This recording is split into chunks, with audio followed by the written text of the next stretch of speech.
communities like it that were ahead of the nation, at the forefront of the nation.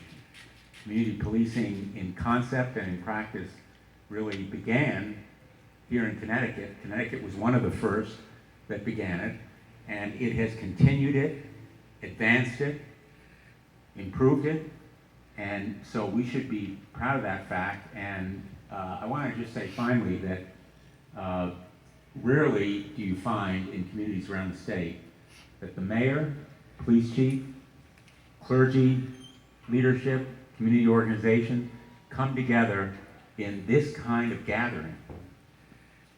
So I think it reflects something very important about this evening, but also about this community. Thank you.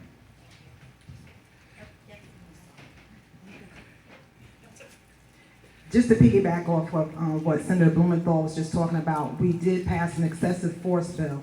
And what that does is actually hold police officers accountable when there is a death or a discharge of a firearm. So it doesn't have to necessarily be that someone died. And what we've done in that law is stipulated that instead of the police investigating the police, which is what used to happen, now we have to get an outside, unbiased investigator to come in and take a look at it. And we also have a body cam law. The problem with that, I'm sorry to say, and will be part of the next piece of this question, what advice would you give to people as a black politician? Right now, the last time it was reported to me, Vernon, Connecticut is the only one that is actually adhering to it. And we do have other places that used body cams before we started the law, but since the law has been in place, they're the only ones that are actually adhering to the law. So that's something that we also need to talk about when we get to that piece of the question. I'm going to reserve that question.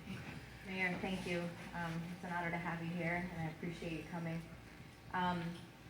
So the next question that I'm going to address will go to Shafiq. I want to start it in this way because I think it's going to set the tone for the question. Okay. Humility will form authenticity. Without authenticity, you will not have trust. Do police lead with humility or do they lead with ego? It's like a talk show, like one or two. Good afternoon, Senator, Mayor, Toni, Scott X, and all of the residents out here. So it's hard to answer that question with only those two choices. So I think it's what we would want police to lead with, right? We would want them, our desire is that they lead with humility, right? And what we would want is what we have now, that when they are not leading with humility, and if we feel it's getting off track, then we would want to have a community setting like this to help us stay within the boundaries. So community engagement is always important, right? And I think that it would be, really irresponsible for me to say, yes, officers like to lead with ego. End of the day, when you think about what an officer makes nationwide, you take out the FICA, the FUTA, the taxes. If you bought a car, the car loan comes out. If you got insurance, your life insurance comes out. And you break it all the way down to what you're making an hour. You're making about $10 an hour.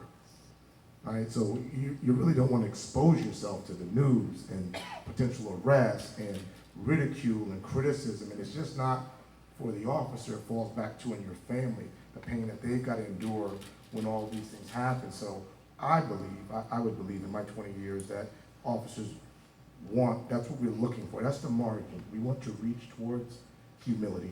We may not always get there. We fall short. But then the community becomes our safety net to make sure that we can get back on track. I have a follow-up to that. Yeah, don't go anywhere. And I appreciate your response because I think it comes from an authentic place and a very genuine place.